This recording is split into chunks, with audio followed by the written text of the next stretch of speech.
बघा समूह म्हणतो आपण त्याला, कलेक्शन म्हणतात. आता आपल्या धड्याचं जे नाव आहे ते आहे संच.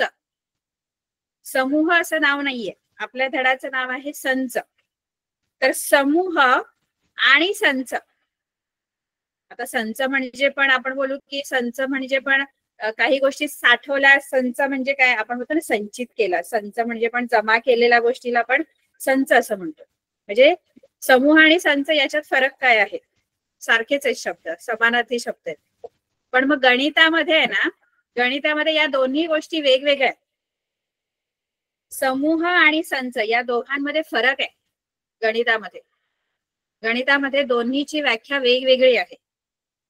तर समूह म्हणजे कोणत्याही आपण कोणत्याही गोष्टी एकत्र केल्या की त्याला समूह म्हणायचं, तो समूह असतो. पण मग संच म्हणजे काय?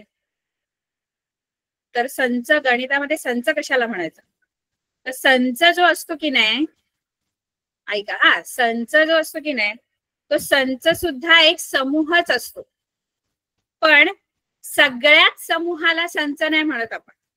सगळे जे समूह मी जे जे जे समूह केले त्या सगळ्याच समूहांना संच नाही म्हणत. काहीच समूह असतात ज्यांना आपण संच असं म्हणतो. काहीच समूह असे आहेत ज्यांना संच म्हणतो. मग असे कोणते समूह ज्यांना आपण संच म्हणायचं? बघा, असे समूह ज्याच्यातले जे सगळे घटक आहेत. आता मी समजा तुम्हाला सांगितलं की आठवड्यातील वारांचा समूह. आता आठवड्यातील वारांचा समूह म्हणजे तुम्हाला आठवड्यातले वार एकत्र करायचे. आता आठवड्यातले वार आपल्याला सगळ्यांना माहित आहे. आठवड्यात वार कोणते असतात? सोमवार, मंगळवार, बुधवार, गुरुवार, शुक्रवार, शनिवार, रविवार. आता हा जो समूह, हा समूह केला मी, आठवड्यातील वारांचा समूह, हा समूह आहे. या समूहाला संच म्हणायचं का? तो समूह आहे कारण तो दिवसांचा वारांचा समूह आहे. 7 वार एकत्र केले म्हणजे त्याला समूह झाला. मग तो संच आहे का? मग संच आहे की नाही हे कसं ओळखायचं? तर आपण प्रत्येकाला तो जर विचारला प्रश्न की आठवड्यातील वारांचा तू समूह सांग, मग आणखी मी दुसरीकडे जाऊन विचारलं, कोणाला तरी दुसऱ्या वर्गात जाऊन विचारलं की आठवड्यातील वार कोणते आहेत किंवा आठवड्याच्या वारांचा समूह सांग, किंवा तुम्ही दुसऱ्या देशात जरी गेला कुठेही आणि त्यांनी तिथे विचारलं डेज ऑफ वीक काय आहेत, म्हणजे आठवड्यातील वार काय आहेत, डेज ऑफ वीक, वीक म्हणजे आठवडा, आठवड्यातील दिवस कोणते कोणते आहेत, तर तुमच्या वर्गात जे उत्तर देणार मुलं सोमवार ते रविवार. दुसऱ्या वर्गात जाऊन तेच उत्तर विचारलं, प्रश्न विचारला तोच, त्याचं उत्तर सुद्धा सोमवार ते रविवार. आणखी बाहेरच्या देशात जरी जाऊन तुम्ही प्रश्न विचारला तरी तो सुद्धा व्यक्ती हेच उत्तर सांगणार आहे जो आपण सांगितले. असे काही समूह आहेत ज्याच्यातले घटक सगळीकडे सारखे असणार आहेत. म्हणजे मी त्याचं उत्तर सांगितलं तरी तेच आहे, दुसरं कोणी सांगितलं तरी तेच आहे, दुसऱ्या देशात जरी सांगितलं तरी तेच आहे. हा जो समूह आहे ज्याच्यातले घटक प्रत्येक ठिकाणी तेच राहतात, बदलत नाही, तो जो समूह आहे त्याला संच म्हणायचं. आता मी समजा तुम्हाला विचारलं की तुमच्या वर्गात किंवा तुमच्या वर्गातील हुशार विद्यार्थ्यांचा संच, संच नाही समूह, तुमच्या वर्गातील हुशार विद्यार्थ्यांचा समूह. आता हुशार विद्यार्थ्यांचा समूह जर विचारला तर प्रत्येकाला, आता मला, मी समजा तुमच्या वर्गात असेल तर मला जो मुलगा हुशार वाटतो किंवा मुलगी हुशार वाटते तर मी त्याचं नाव लिहिणार. म्हणजे मला जे जे हुशार वाटतं त्याचं नाव लिहिणार है ना. आणखी दुसरं कोणाला विचारलं, तुम्ही समजा हुशार विद्यार्थ्याला विचारलं की तुमच्या वर्गातील हुशार विद्यार्थ्यांचा समूह सांग, तर त्याला असं वाटत असेल अरे माझ्यापेक्षा कोणतरी दुसरं हुशार आहे, त्याला असं वाटत असेल की मी दुसरं कोणाचं तरी नाव लिहावं. किंवा तुमच्या बाजूच्या वर्गात तोच प्रश्न विचारला तर तो कोणत्या तरी वेगळ्याच मुलाचे नाव लिहेल, मुलांची नावं लिहेल. हुशार विद्यार्थ्यांचा संच जर विचार, समूह जर विचारला, संच नाही, समूह, हुशार विद्यार्थ्यांचा समूह म्हणजे हुशार विद्यार्थ्यांची नावं सांगा, वेगवेगळी जी हुशार विद्यार्थी आहेत तुमच्या वर्गातले ते. पण मग प्रत्येक जण जे उत्तर सांगणार आहे ते कसं असणार आहे, सारखं की वेगवेगळं?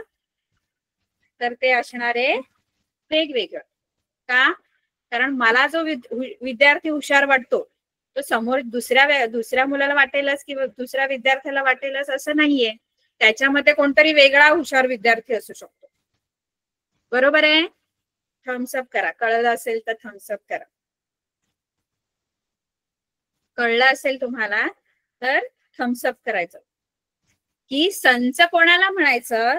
आता मी जर हुशार विद्यार्थ्यांचा समूह तुम्हाला बनवायला सांगते, तर मला जर हुशार विद्यार्थ्यांचा समूह बनवायला सांगितलं तर मी जी नावे लिहेन हुशार विद्यार्थ्यांची, तो दुसरा मुलगा किंवा दुसरा विद्यार्थी तीच नावं लिहेल असं नाही ना. पण आठवड्याचे वार जर मला विचारले किंवा दुसऱ्या कोणाला विचारले तर मी पण तेच लिहिणार आहे, दुसरा पण तोच लिहिल, तेच उत्तर लिहिणार आहे. म्हणजे समूह कोणाला, संच कोणाला म्हणायचं? संच म्हणजे असे समूह ज्याच्यातले घटक सगळीकडे सारखे असतात. त्याच्यामध्ये जे जे येणार आहे त्या समूहात ते घटक मी जरी सांगितलं तरी तेच येणार, दुसरं कोणी सांगितलं तरी तेच येणार आहे. मग त्याला संच म्हणायचं. तो जो समूह आहे तो संच आहे. आता हुशार विद्यार्थ्यांचा समूह जो आहे तो संच आहे की नाहीये? तुम्हाला काय वाटतं? हुशार विद्यार्थ्यांचा समूह संच आहे की नाही? पुणेने सांगा मला. हो की नाही? आहे. हुशार विद्यार्थ्यांचा समूह संच आहे की नाही? पुणेने सांगा. मला अनम्यूट नाही करून सांगितलं तरी चालेल. आहे की नाही?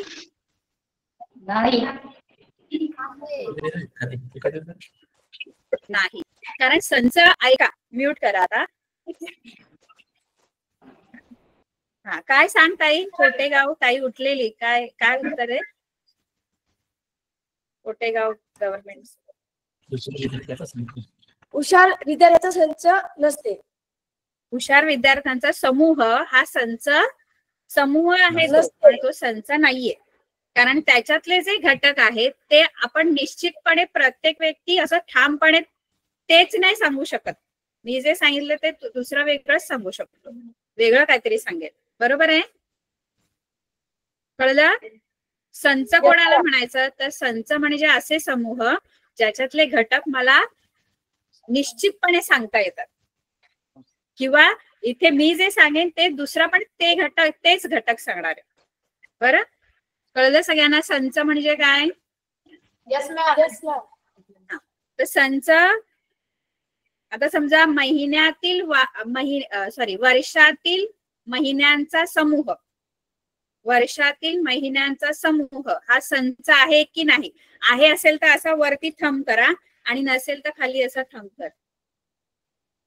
जर काय सांगितलं? वर्षातील महिन्यांचा समूह, वर्षातील महिन्यांचा समूह हा संच आहे की नाही?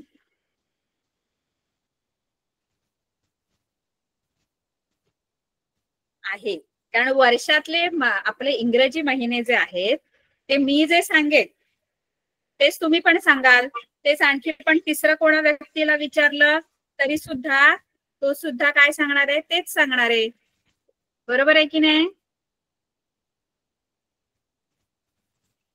हो की नाही? म्हणजे वर्षातील महिन्यांचा समूह हा संच आहे. इंद्रधनुष्यातील रंगांचा समूह किंवा इंद्रधनुष्यातील रंग हा संच आहे की नाही? इंद्रधनुष्यातील रंग संच आहे. कारण इंद्रधनुष्यातले रंग हे ठरलेले आहेत, है ना? आपण जाताना ही पाणी पिया असं आपण वेगवेगळ्या पद्धतीने ते रंग लक्षात ठेवतो, है ना?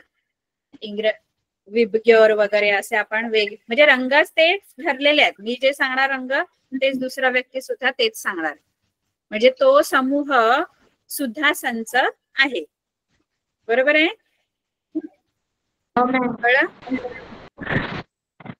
तर असे काही आपल्याला समूह दिलेले आहेत. मी तुम्हाला स्क्रीन शेअर करते. तुम्हाला आपल्या पहिल्या पानावर पुस्तकाच्या आहेत. स्क्रीन आपण शेअर म्यूट करा सगळ्यांनी.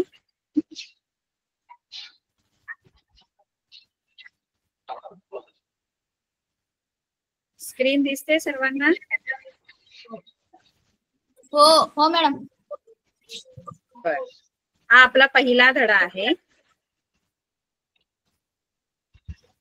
ज्याचं नाव आहे संच. आता इथे काही तुम्हाला उदाहरणं दिलेली आहेत बघा.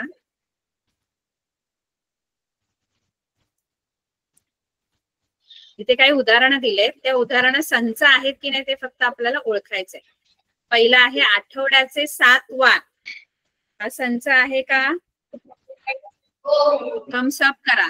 थम्स अप असेल तर अप करा, नसेल तर डाऊन करा. त्यानंतर दुसरा संच आहे एका वर्षाचे महिने. हा संच आहे का? दुसरा समूह दिलेला आहे एका वर्षाचे महिने. तो संच आहे का? थम्स अप करा, असेल तर, नसेल तर डाऊन करा. एका वर्षातील महिने हा संच आहे का? ठीक आहे. त्यानंतर वर्गातील शूर मुले. तुमच्या वर्गात शूर मुले, शूर मुले म्हणजे धाडसी मुले, त्याचा संच, त्याचा समूह, सॉरी समूह हा संच आहे का? आहे की नाही? नाही, कारण मला जो शूर वाटेल तो दुसऱ्याला भित्रा पण वाटू शकतो, कारण त्याने बघितलेलं असतं तो पालीला पण घाबरतो, पण मला नसतं माहित. मला वाटतं वा किती धाडसी आहे, पण दुसऱ्याला वाटू शकतो की तो भित्रा आहे. बरोबर की नाही? म्हणजे धाडसी मुलांचा किंवा शूर मुलांचा समूह हा संच होत नाही. पहिल्या 10 मोज संख्या. मोज संख्या म्हणजे मोजण्यासाठी जे आपण वापरतो. आता मोजायला आपण कुठून सुरुवात करतो? आपल्याला समजा काही काउंट करायचंय. काउंटिंग नंबर्स कुठले आहेत? मोज संख्या कोणते आहेत माहिती आहे का? मोज संख्या, मोज संख्या कुठून सुरू होतात? 1 2 3 4. बरोबर. 1 2 3 4. माझ्या सगळ्या ज्या पुढच्या आहेत ते काउंटिंग नंबर्स आहेत. त्याला आपण नॅचरल नंबर्स किंवा नैसर्गिक संख्यांचा संच पण म्हणतो. तर हा संच आहे का? पहिल्या 10 मोज संख्यांचा समूह संच आहे का? हो आहे, कारण त्यातले जे घटक, त्यातल्या ज्या संख्या आहेत त्या मी ज्या सांगणार त्या दुसरं पण तोच सांगणार. महाराष्ट्रातील बळकट गड किल्ले हा संच आहे का? महाराष्ट्रातले बळकट गड किल्ले, किल्ले किल्ले संच आहे?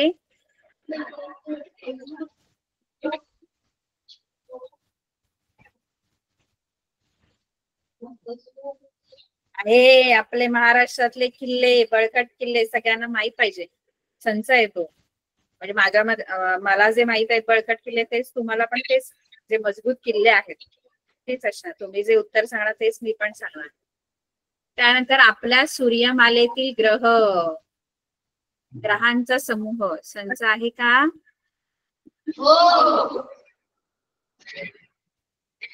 हो आहे, कारण ते पण ठरलेले आहेत किंवा त्यांची नावं आपण जी आपल्याला जी माहित आहे ती दुसऱ्या बाहेरच्या देशात किंवा अमेरिकेत किंवा युरोपमध्ये पण जी मुलं शिकत असणार त्यांना पण तेच ग्रह माहित असणार आहे. म्हणजे आपण जे ग्रहांची नावं सांगतो ते पण तेच सांगणार आहे, कारण ग्रह तेच आहेत. बरोबर ना? म्हणजे हा सुद्धा संच आहे. ठीक आहे, बरोबर. आता पुढे आपल्याला आहे वेगवेगळ्या संख्यांचे संच. संख्यांचे संच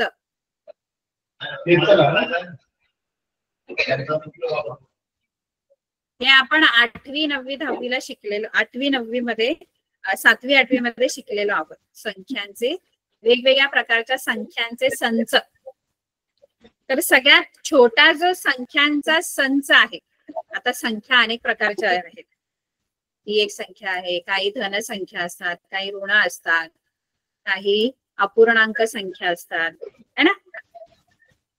अशा अनेक प्रकारच्या संख्या आहेत. त्याप्रमाणे त्या संख्यांचे गट केलेले आहेत, संच बनवलेले आहेत, संच, संख्यांचे संच.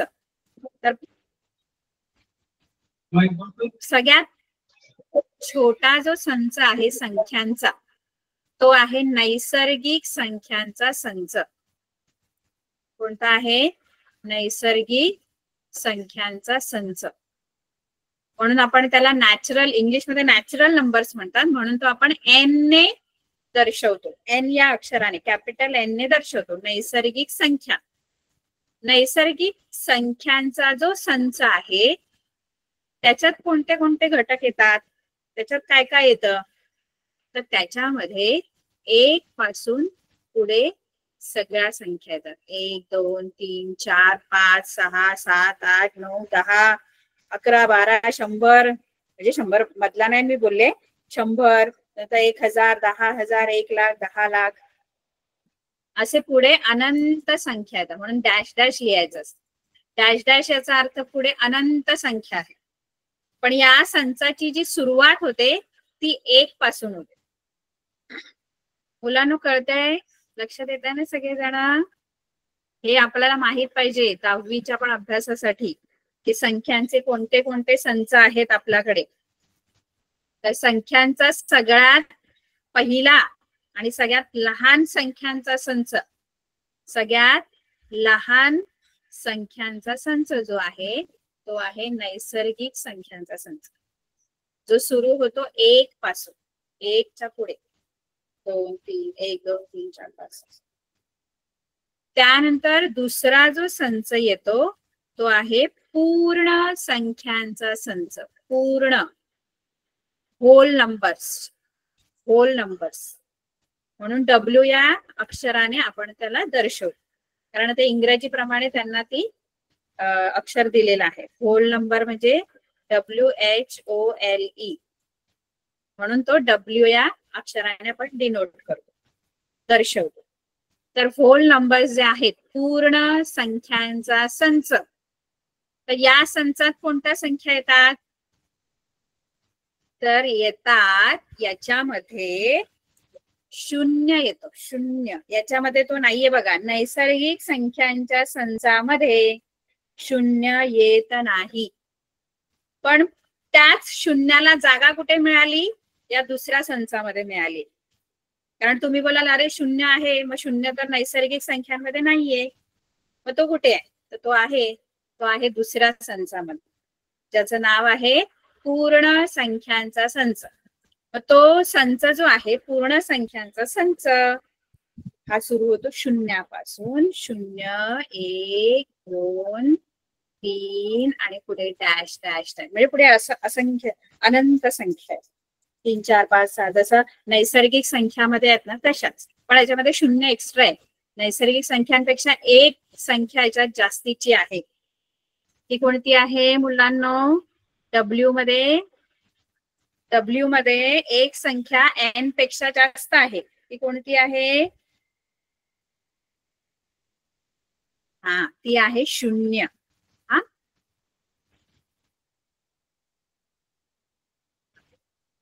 माझा आवाज येतोय ना सगळ्यांना? बर, आता हा जो संच आहे हा पण इन्फायनाइट आहे, अनंत संख्या आहेत पुढे.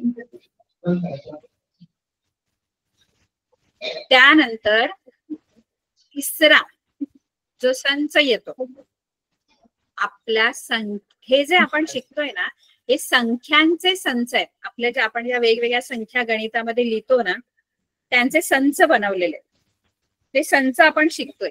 सगळ्यात पहिला आणि छोटा संच जो आहे तो आहे n, नैसर्गिक संख्यांचा संच. तो सुरू होतो 1 पासून. 1 2 3 4 5 पुढे अनंत संख्या. त्यानंतर दुसरा जो संच आहे तो आहे पूर्ण संख्यांचा संच, जो सुरू होतो 0 पासून. कारण 0 जो आहे तो n मध्ये येत नाही, पहिल्या संचात 0 येत नाही, पण मग त्याला जागा मिळाली W मध्ये, पूर्ण संख्यांच्या संचामध्ये. तो सुरू होतो 0 पासून. आता बरं 0 झाल्या आणि सगळ्या ह्या 1 2 3 झाल्या, पण आपण बघितलं, आपण 7वी 8वी पासून आपण 2 प्रकारच्या संख्या शिकतो. एक धन संख्या आणि दुसऱ्या असतात ऋण संख्या. धन आणि ऋण अशा दोन प्रकारच्या संख्या असतात. मग ऋण संख्या ज्या आहेत, आता या ज्या सगळ्या आहेत ह्या धनसंख्या, त्यांना चिन्ह नाहीये म्हणजे त्या धन आहेत, पण मग याच्यात धनसंख्याच येत आहेत दोन्ही पण संचात. दुसरा संच 0 येतोय, पण ऋण संख्यांना कुठे जागा नाहीये. ऋण 2, ऋण 3, ऋण 11, ऋण 15. आपण बघा संख्या रेषा असते, त्या संख्या रेषावर मध्ये 0 असतो आणि उजवीकडे सगळ्या धनसंख्या आपण लिहितो आणि डावीकडे सगळ्या ऋण संख्या लिहितो. पण मग ऋण संख्या जर आहे तर ऋण संख्यांना जागा नाहीये या दोन संचामध्ये. म्हणजे ऋण संख्यांना एन मध्ये पण जागा नाहीये आणि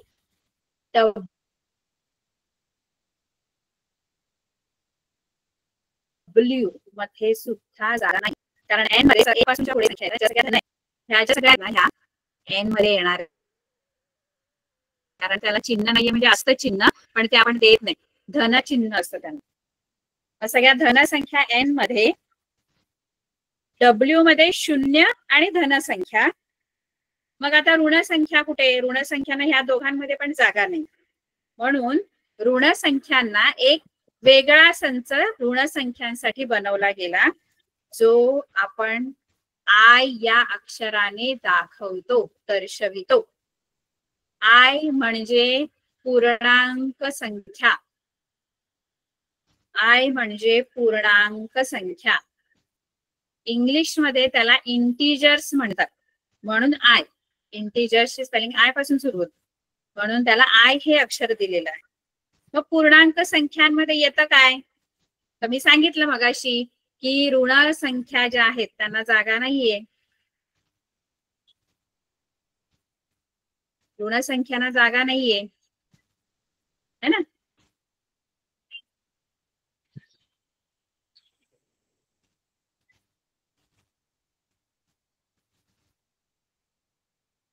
आता ऋण संख्यांना जर जागा नाहीये तर ती जागा त्यांना इथे मिळते आय मध्ये. आय मध्ये आपण काय करतो?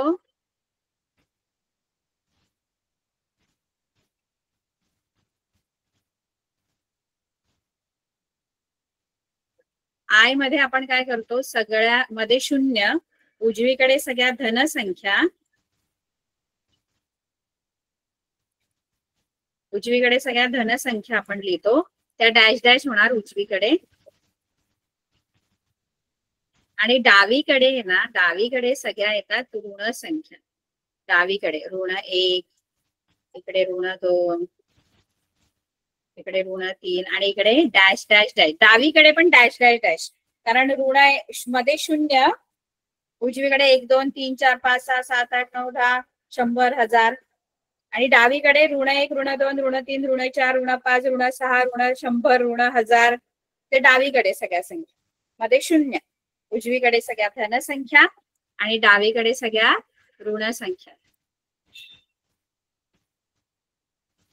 डावीकडे सगळ्या ऋण संख्या आलेल्या आहेत.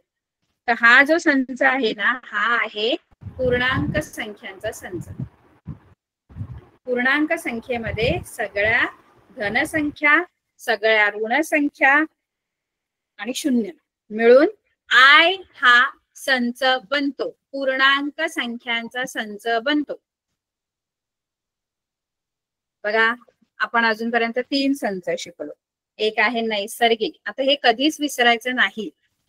आता याच्यात पण अनेक संच आहेत वेगवेगळे, ते पण आपल्याला माहित पाहिजे, ते तर नंतरची गोष्ट आहे. पण हे जे मेन संच आहेत महत्वाचे, ते आपण आधी शिकतोय. सगळ्यात छोटा जो संख्यांचा संच आहे तो आहे नैसर्गिक संख्यांचा संच, जो 1 पासून सुरू होतो. 1 2 3 4 5. डब्ल्यू हा पूर्ण संख्यांचा संच, जो 0 पासून सुरू होतो. 0 1 2 3 4 5 6 7 8 9 10. आणि आय, आय का बनवावा लागला? कारण आय हा खास ऋण संख्यांसाठी बनवला, कारण ऋण संख्यांना पहिल्या 2 संचात जागा नाहीये, म्हणून त्यांना पण जागा पाहिजे ना, त्या पण संख्या आहेत ऋण संख्या. मग त्यांच्यासाठी खास आय हा संच बनवला गेला. मग त्याच्यामध्ये फक्त ऋण संख्याच नाही घेतलं, आय मध्ये सगळ्या धनसंख्या पण समाविष्ट केलेल्या आहेत. ज्या वरच्या संचांमध्ये आहेत ना, डब्ल्यू मध्ये आहेत किंवा एन मध्ये आहेत, त्या पण संख्या आय मध्ये आपण घेतलेल्या आहेत. कारण आय मध्ये सगळ्या धन येणार, सगळ्या ऋण येणार आणि शून्य या सगळ्या मिळून पूर्णांक संख्याचा संच बनतो. आता तुम्ही बोलाल आता तर सगळ्या संख्या झाल्या आपल्या घेऊन, आता तर काय हा आय जो आहे तोच सगळ्यात मोठा संच असेल संख्यांचा. तर आय जो आहे तो सगळ्यात मोठा संच संख्यांचा नाहीये. आपल्याकडे अजून पण संच संख्यांचे आहेत. आता पुढचे संच कशासाठी? आता तर तुम्ही बोलाल की अरे सगळे तर संख्या आपण घेतल्या, आता काय घ्यायचं बाकी? काय घ्यायचं बाकी राहिलं आता संख्यांमध्ये? तर आता घ्यायच्या बाकी राहिल्यात अपूर्णांक संख्या, ज्या आपण अंश आणि छेदाच्या रूपात लिहितो. अंश छेदाच्या रूपात लिहितात त्या अपूर्णांक संख्या, फ्रॅक्शन. आता फ्रॅक्शन जर बघितले तर त्याच्यासाठी ह्या तिन्ही संचांमध्ये जागा नाहीये. फ्रॅक्शन तुम्हाला कुठे दिसतात का? या तिन्ही संचामध्ये अपूर्णांक संख्या नाहीयेत. या ज्या सगळ्या संख्या आहेत ना, त्या अपूर्णांक संख्या म्हणजे त्या आपण अंश छेदाच्या रूपात. बघा, एक गोष्ट लक्षात ठेवायची मुलांना, तुम्हाला मी आता सांगणार आहे ते लक्षात ठेवायचं. बघा, नुसते समजा मी पाच ही संख्या घेतली तर 5 ही संख्या कोणत्या कोणत्या संचात येईल? 5 ही संख्या एन मध्ये येईल, कारण एन हा नैसर्गिक संख्याचा संच आहे आणि तो 1 पासून सुरू होतो, त्यामुळे ती एन मध्ये येणार. 5 ही संख्या डब्ल्यू मध्ये पण येईल, कारण डब्ल्यू मध्ये पण 0, 1, 2, 3, 4, 5, 6 असंख्य संख्या. आणि 5 ही आय मध्ये पण येईल, कारण आय मध्ये पण सगळ्या धन आणि सगळ्या ऋण संख्या अशा. म्हणजे 5 ही संख्या या सगळ्यामध्ये येणार. आता या सगळ्याच्या संख्या आहेत 5 किंवा ऋण 2 किंवा ऋण 3. आता ऋण 2 ऋण 3च्या संख्या आहेत. ऋण 2 कशामध्ये येईल? एन मध्ये येईल का मुलांना? मला जरा सांगा, एन मध्ये बिलॉंग करेल का? -2. ऋण 2 ही संख्या कोणत्या संचात येईल? एन मध्ये, डब्ल्यू मध्ये, आय मध्ये की तिघांमध्ये पण येईल? ऋण 2. आय मध्ये. आय मध्ये येणार. एन मध्ये येईल का ऋण 2? एन मध्ये नैसर्गिक संख्याच्या संचामध्ये येईल का? पहिल्या संख्याच्या संचामध्ये? नाही मॅडम, नाही येणार. डब्ल्यू मध्ये येईल का ऋण 2? डब्ल्यू नाही मॅम. हो मॅडम. ऋण 2 अशी संख्या डब्ल्यू मध्ये, डब्ल्यू मध्ये ऋण 2 ही डब्ल्यू मध्ये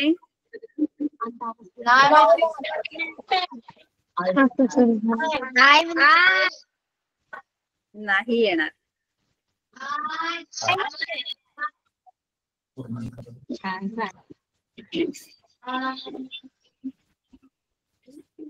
बरं, म्यूट करा आता. डब्ल्यू मध्ये ऋण 2 डब्ल्यू मध्ये पण नाही, कारण ऋण 2 जी संख्या आहे ती आपण फक्त आय मध्ये घेऊ शकतो, कारण ऋण 2 ला ही ऋण संख्या आहे ना. ऋण संख्या एन आणि डब्ल्यू मध्ये येते नाही, ती फक्त आय मध्ये बिलॉंग करते. आय मध्ये बिलॉंग म्हणजे आयचा घटक आहे, हे बिलॉंग्स टू चा घटक आहे, चिन्ह आहे असं बघा, ते आपण नंतर शिकणार आहे. तर आता या ज्या सगळ्या संख्या आहेत लक्षात ठेवायच्या, ज्या आय मध्ये संख्या येतात, आय मध्ये सर्व धन आणि सर्व ऋण संख्या येतात आय मध्ये. म्यूट करा, म्यूट करा.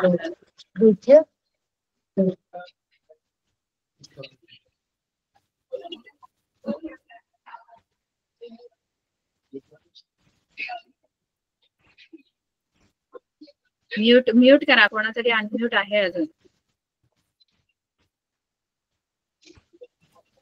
आय मध्ये जेवढ्या पण संख्या असतात त्याच्यामध्ये आपण या अपूर्णांक संख्या नाही ठेवू शकत. अशा ज्या अपूर्णांकात संख्या आहे, मग त्यांच्यासाठी काय केलेलं आहे माहिती आहे?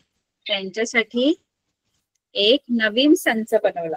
ज्या अपूर्णांक संख्या आहेत त्याच्यासाठी एक नवीन संच बनवलेला आहे, कारण त्या या तिघांपैकी कोणत्याही संचात येणार नाहीयेत. कोणतरी अजून अनम्यूट आहे, म्यूट करा बघू.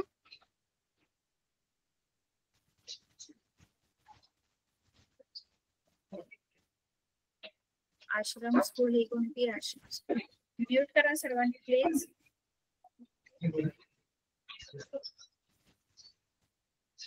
हा, तर अशा ज्या अपूर्णांक संख्या आहेत ज्या आपण अंश आणि छेदाच्या रूपात लिहितो, त्यांच्यासाठी पण एक संच पाहिजे.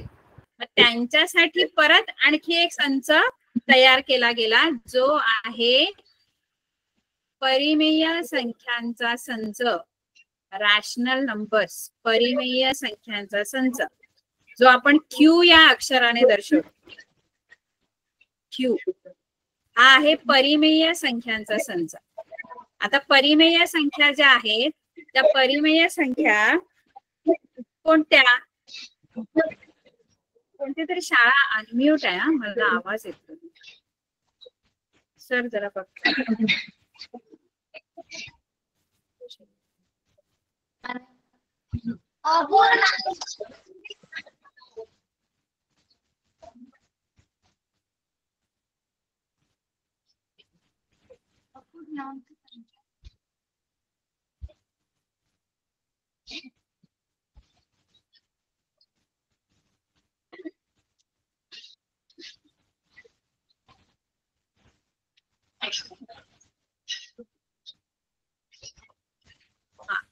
परिमेय संख्यांच्या संचामध्ये अशा सगळ्या संख्या येतात ज्या पी छेद क्यू स्वरूपात आपण लिहितो. पी छेद क्यू स्वरूपात म्हणजे अंश आणि छेद. हा अंश आहे आणि क्यू हा छेद आहे. अंश आणि छेदाच्या रूपात लिहिता येणाऱ्या सगळ्या संख्या या परिमेय संख्यांच्या संचात येतात. फक्त अट एकच आहे की क्यू हा शून्य नसला पाहिजे. आता क्यू म्हणजे काय? तर छेद. छेद हा शून्य असता कामा नये.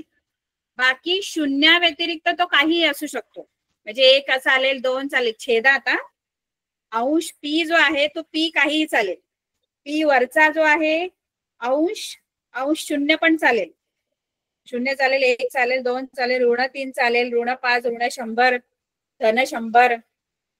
पी वरचा काहीही चालेल, वरचा अंश काहीही चालेल, छेद पण काहीही चालेल, फक्त शून्य सोडून. म्हणजे अशी संख्या याच्यात येणार नाही. 2/0 ही संख्या या क्यू मध्ये नाही येणार. अशी येऊ शकते, 0/2 येऊ शकते, कारण शून्य वरती आहे, वरती शून्य चालेल. छेदात फक्त शून्य नाही पाहिजे, छेदात बाकी काहीही चालेल. तुम्ही 3 घ्या छेदात, तुम्ही ऋण 7 घ्या छेदात, काही चालेल छेदात. फक्त काय नकोय छेदात? एकच संख्या नकोय छेदात, जी आहे कोणती? 0. 0 छेदात नाही पाहिजे, बाकी छेदात काहीही चालेल. बरोबर. मग आता आपण या संचात सगळ्या ज्या अपूर्णांक संख्या आहेत त्या ह्याच्यात घेऊ शकतो. बरोबर आहे. आता हा जो क्यू जो आहे संच क्यू, हा, याच्यामध्ये आय मधल्या संख्या येतील का? ज्या आय मध्ये आहेत या इथे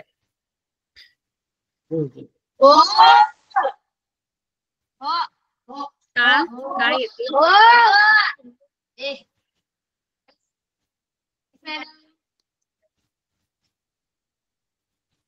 काय येतील?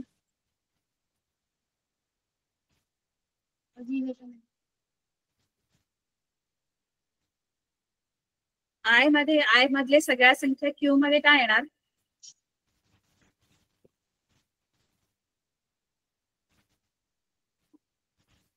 कारण आय मधल्या ज्या संख्या आहेत, समजा ऋण 3 जी आहे ती आय मधली संख्या, तर ऋण 3 जी आहे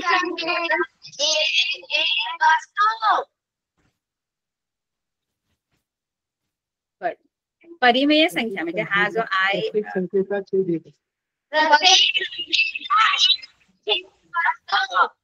बरोबर म्हणजे आय मध्ये ज्या सगळ्या संख्या आहेत ना त्या आपण फक्त आता ऋण 3 लिहिले, पण ऋण 3 जे आहे ते अंश छेदाच्या रूपात लिहिता येतात आपल्याला.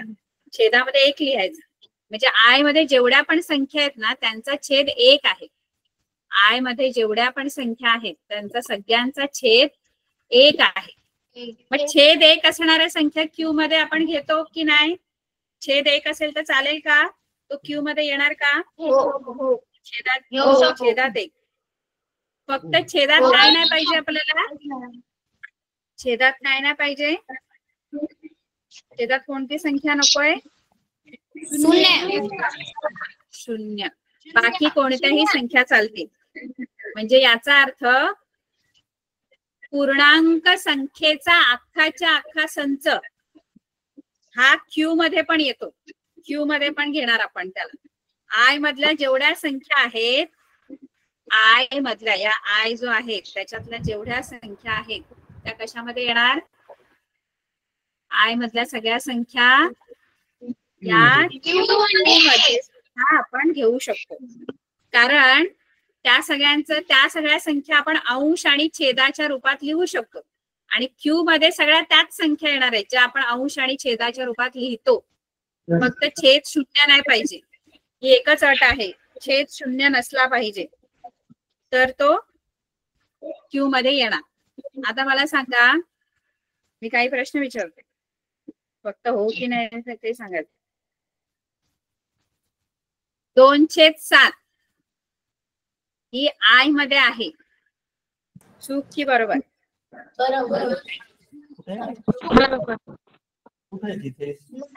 एक मिनिट थांबा, विचार करा आणि मग उत्तर द्या. 2/7 ही संख्या आय मध्ये आहे. हे मी जे लिहिलंय ते बरोबर आहे की चूक आहे? चूक आहे. का बरं चूक आहे? 2/7 आय मध्ये का नाही येणार? हा आय संच दिसतो. आय हा संच आहे.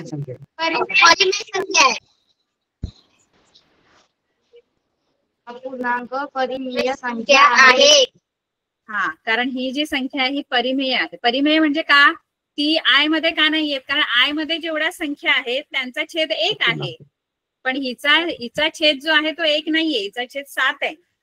त्यामुळे ही आय मध्ये जेवढ्या संख्या येतात त्या सगळ्यांचा छेद. आता मी समजा तुम्हाला विचारलं 4/1 ही संख्या आय मध्ये येते का? तर 4/1 ही संख्या आय मध्ये आहे का? आहे. कारण 4/, मुलांनो हे समजलं पाहिजे आपल्याला. 4/1 ही संख्या आय मध्ये आहे की नाही? तर ती आहे, कारण तिच्या छेदात 1 आहे.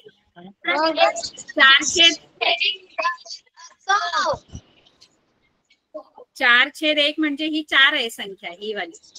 ती 4/1 म्हणून आपण लिहू शकतो, कारण 4 म्हणजे तिच्या छेदात 1 असं लिहितो. मग 2/7 जरी आय मध्ये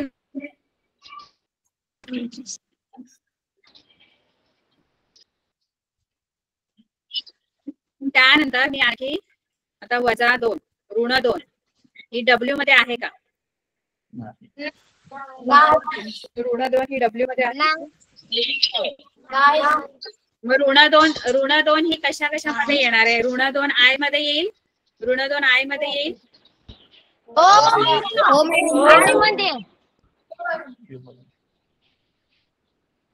आय मध्ये येणार आहे.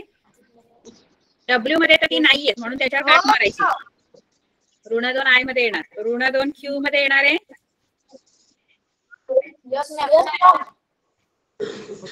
येणार आहे. ऋण 2 क्यू मध्ये येणार. ऋण 2 एन मध्ये येणार आहे. एन मध्ये ऋण 2 एन मध्ये येणार आहे.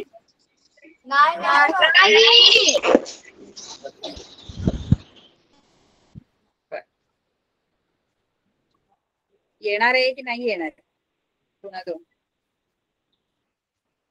ऋण 2 एन मध्ये येईल का? एन मध्ये नैसर्गिक संख्यांमध्ये नाहीत, कारण नैसर्गिक संख्या सुरू नाहीये. होतात 1 पासून. नैसर्गिक संख्यांचा जो संच आहे तो 1 पासून सुरू होतो आणि ऋण 2 संख्या तर इकडच्या आहेत, म्हणजे ऋण 2 तर ऋण संख्या नैसर्गिक संख्यांमध्ये येतच नाही, बरोबर.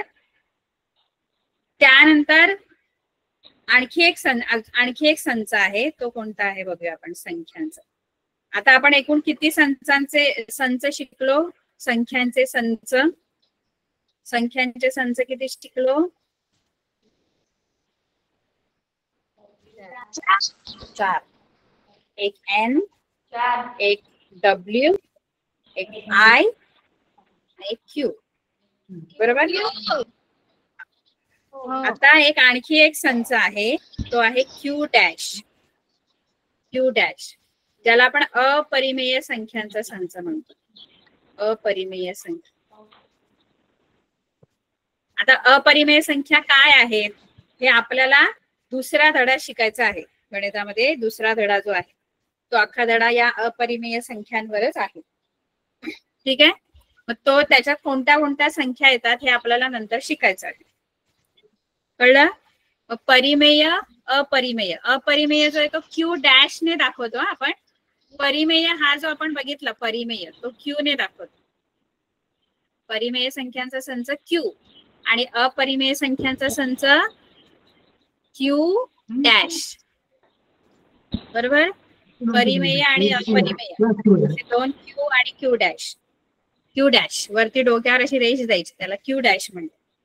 तर अशा परिमेय आणि अपरिमेय. बघा हे जे 4 संच आपण पहिले शिकलो, N, W, I आणि Q, हे सगळे संच जे आहेत ते एकाचे एक असे उपसंच आहेत. म्हणजे काय, आपण बघितलं की N मधले सगळे घटक, N मधल्या सगळ्या संख्या W मध्ये येतात, W मधल्या सगळ्या संख्या I मध्ये येतात आणि I मधल्या सगळ्या संख्या कशा येतात? परिमेय संख्या.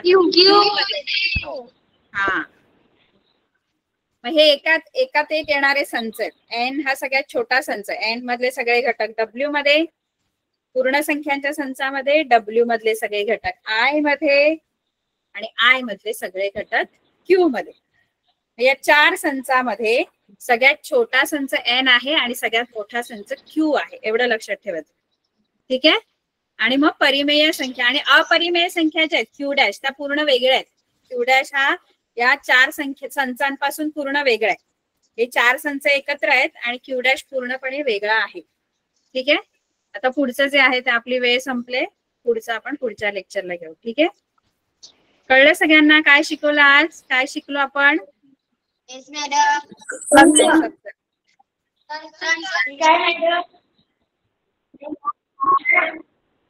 कळलं का आपण शिकलो ते आज? थम्स अप करा सगळ्यांनी. आपण नेक्स्ट लेक्चरला भेटू. तोपर्यंत आपण काय काय शिकलो ते लक्षात ठेवायचं. ठीक आहे. बाय.